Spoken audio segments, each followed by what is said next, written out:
ॐ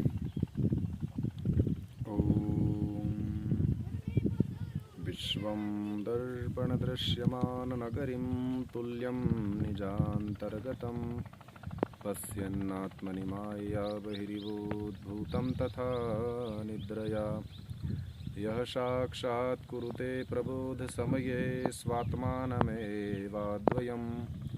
तस्मै श्रीगुरुमूर्तये नमः। इदं श्रीदक्षिणामूर्तये नमः। नमस्कार। जय श्री महाकाल, जय माता जी, जय श्री राम। यद्यपि समय नहीं था इस कार्य के लिए, लेकिन रहा नहीं गया। अभी वर्तमान में सोशल मीडिया का मैं जब उपयोग कर रहा था, सोशल मीडिया से बहुत अभी बदलाव भी आए हैं। बहुत से लोग जो दूध पे ज्ञान देते थे श्रावण सोमवार का, वो लोग बंद भी हुए। लेकिन आज भी मैंने जब ओपन किया फेसबुक वगैरह को, कुछ रामपाल जी के शिष्य वगैरह उसमें थे। कुछ लोगों को देखा, उन्होंने अपना मंतव्य, जितना उनका ज्ञान था वहाँ तक उन्होंने बोला कि शिव जी की जटा में गंगा है और दूध ये वो है, तो दूध क्यों चढ़ाया जाता है, वैसे नरगल आदि। अरे भाई, आपको दूध से क्या तकलीफ़ है? शिव जी को दूध क्यों चढ़ाया जाता है? मैं वैसे उनसे बात करना ही नहीं चाहता था, कीचड़ में उतरना नहीं चाहता था, लेकिन इसी बात का उत्तर जानता हूँ, इसलिए देना उचित समझा कि जो हिंदू नहीं जान पा रहे हैं वो लोगों को बताएं कि हम शिव को दूध क्यों चढ़ाते हैं। गुरु पूर्णिमा देवशयनी एकादशी के 5वें दिन आती है। जब देवता शयन करते हैं, देव शयन प्रारंभ होता है, देवशयन एकादशी से 5वें दिन गुरु पूर्णिमा आती है। अर्थात जब देवत्व शयन कर जाए, देवता भी जब सो जाए, तब भी गुरु की शरण में जाया जाता है। हरे रुष्टे गुरु स्त्राता गुरु रुष्टेन केचन, हम सदगुरु की शरण में जाते हैं। फिर गुरु कौन है? गुरु भगवान सदाशिव ही हैं। चाहे आप कबीर पंथी हैं, चाहे आप न जाने क्या क्या पंथी हैं, जितने भी पंथी जो भी गुरु रूप में विराजमान हैं, वो सभी शिव ही हैं। आप चाहे शाक्त मार्ग में हैं, आप चाहे वैष्णव मार्ग में हैं, आप चाहे गाणपत्य हैं, शौर हैं, चाहे निर्गुणी विचारधारा रखते हैं, चाहे सगुणी विचारधारा रखते हैं, गुरु तो शिव ही रहेंगे। ये आप कान खोल के सुन लीजिए, क्योंकि गुरु एक ही है, गुरु कभी बदलते नहीं हैं। गुरु भगवान महादेव ही हैं। मम नाथो जगन्नाथ मम गुरु च जगत गुरु। जगत गुरु ही जगत के गुरु हैं और जगत में आप भी आते हैं। सनातन धर्म में जितने भी गुरु हुए हैं, भगवान भैरवनाथ शाक्त मार्ग के गुरु हैं, शक्ति मार्ग की प्रधानता देते हैं। जगदम्बा की शरण में कैसे जाएं, ये भैरवनाथ भगवान हमें कृपा करके बताते हैं। भैरवनाथ भगवान को हमने रुद्रावतार माना है। भगवान श्री राम की शरण में कैसे जाया जाए, बिना भगवान श्री राम कि जब शरण में हम जाते हैं तो हमें भी गुरु मिलते हैं, जिनका नाम है हनुमान जी। हनुमान जी को हमने रुद्रावतार माना है।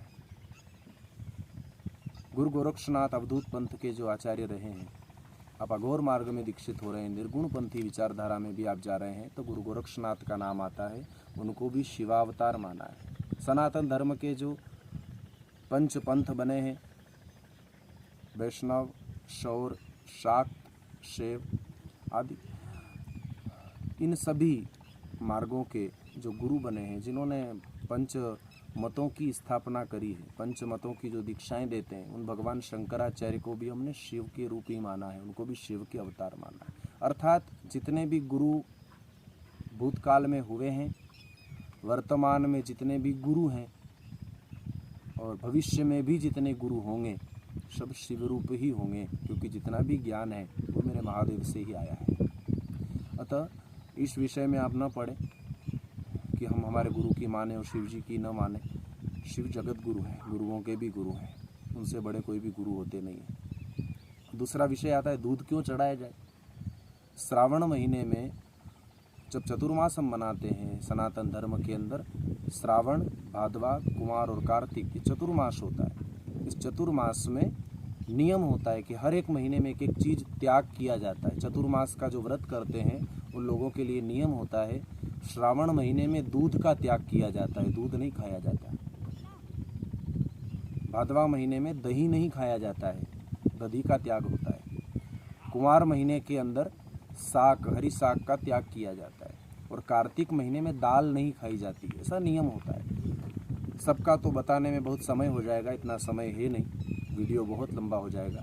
लेकिन श्रावण मास का मैं बताऊं तो जब श्रावण में आषाढ़ में पहली बारिश जब होती है और पहली बारिश जब होती है घास उगती है, दुर्वा उगती है, वो बारिश का मौसम, उस बारिश में जो नए नए पेड़ पौधे आदि उत्पन्न होते हैं, जो वनस्पतियां उत्पन्न होती हैं, उन वनस्पतियों में जब पहली बारिश के जीव जंतु बारिश जब होती हैं तो वो जीव जंतु पहली बारिश के उन वनस्पतियों के ऊपर चढ़ जाते हैं और उन्हीं वनस्पतियों के ऊपर वो कीड़े मकोड़े चलने लगते हैं। आपने देखा होगा बरसात में बहुत सारे निकलते हैं। वही कीड़े जब चलते हैं उनको जब गौ माता खाती है, गाय भैंस हमारे जब खाते हैं तब उनके अंदर वही विषाक्त द्रव्य हो जाता है। तो दूध श्रावण के अंदर विषैला हो जाता है, विषमय हो जाता है।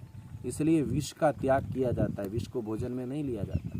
लेकिन दूध खाए बिना हम रह नहीं सकते, अनेकों उपयोग हमारे जीवन में दूध के होते हैं। तो दूध को इसीलिए शिव को चढ़ाया जाता है क्योंकि जहर को बचाने की क्षमता केवल महादेव में होती है। इसलिए श्रावण महीने में प्रत्येक व्यक्ति को दूध भगवान महादेव पर चढ़ा करके ही भोजन करना चाहिए, क्योंकि जो जहर पचाने का काम महादेव का होता है। विष का भोग किसी भी देवता को सनातन धर्म में नहीं लगता है, जहर का भोग किसी भी देवता को लगता नहीं है। लेकिन शिव जी को जितने भी पदार्थ चढ़ाए जाते हैं सभी विषाक्त होते हैं, क्योंकि भगवान शिव ने कालकूट विष पिया है। हालांकि आप कबीरपंथी लोग जो हैं आप मानते हैं कि कबीर का नाम लेके शिव जी ने कबीर की कृपा से जहर पिया है, तो ये कृपा आपके पास ही रहने दीजिए। हमारे शिव बड़े कृपालु हैं, उनको किसी भी भगवान की कृपा की ज़रूरत नहीं पड़ती, वो जगत के कृपालु हैं। ठीक है, आप नहीं मानते हैं शिव जी को तो भी आप धन्यवाद के पात्र हैं।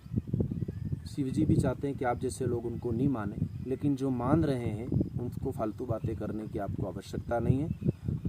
जो मान रहे हैं वो नित्य शिव जी को दूध चढ़ाएं और दूध चढ़ाने के बाद उसका चरणामृत भगवान का प्रसाद रूप में आप ले सकते हैं। शिव जी को गांजा भांग धतूरा जो चढ़ाया जाता है वह विष माना गया है, आंकड़ा जहर माना गया है। आंकड़े को अगर कोई पत्ता खा ले तो बीमार पड़ जाएगा, जहर माना गया है आंकड़े को। धतूरे अगर कोई खा ले तो मर जाएंगे। तो भगवान शिव जी को हमारे जीवन का जितना भी विष है भगवान को अर्पण किया जाता है कि हे परमात्मा इस विष को भी आप ग्रहण कीजिए और हमारे ऊपर कृपा कीजिए। भगवान विष को भी ग्रहण कर लेते। आप चाहे केसर का तिलक लेकर के जाइए तो भी भगवान अपने ललाट पर सजाते हैं, और चाहे उनके ऊपर भभूति लगा दीजिए, भभूत का त्रिपुंड लगा दीजिए, भगवान स्वीकार कर लेंगे। आप महादेव को क्या समझते हैं? कोई अनाड़ी समझ रखा है क्या? कोई जेल में बैठा हुआ व्यक्ति समझ रखा है क्या? जैसे आपके लोग हैं, मैं नाम नहीं लेना चाहता उन लोगों का। क्यों अपनी श्रावण मास में जिह्वा को गंदी करूं? लेकिन हमें आपके कोई पंथ से काम नहीं है, हमें आपके कोई संप्रदायों से कोई लेना देना नहीं है। आपकी रामलीला आप जानो, लेकिन हमारे भगवानों के प्रति अगर आप कोई कमेंट करेंगे तो ऐसे वीडियो भी बनेंगे और सनातन धर्म को जागृत भी किया जाएगा। और फिर वो सनातन के लोग ही जब आपको मुंह तोड़ जवाब देंगे तो फिर आप लोगों को मुंह छिपाने की ज़रूरत लगेगी, आपको जगह नहीं मिलेगी। इसलिए अब सावधान हो जाइए, सतर्क हो जाइए। आप आपकी भक्ति जो आपके मार्ग ने, आपके गुरुओं ने बता रखी करते रहिए। आपको किसी भी व्यक्ति के ऊपर कोई भी कमेंट करने की आवश्यकता नहीं है।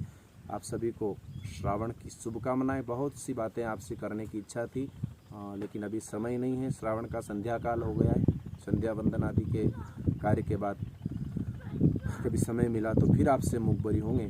लेकिन आप सभी से हाथ जोड़ करके प्रार्थना है, हमको आपके संप्रदायों से, आपके देवताओं से, आपके गुरुओं से कोई भी लेना देना नहीं, लेकिन आप हमारे महादेव के प्रति, जगदम्बा के प्रति, भगवान नारायण के प्रति और सनातन धर्म के किसी भी देवता के प्रति ऐसी बात नहीं करेंगे। ये आप संकल्प ले लीजिए। आप सभी को जय श्री महाकाल, जय जगदम्बा।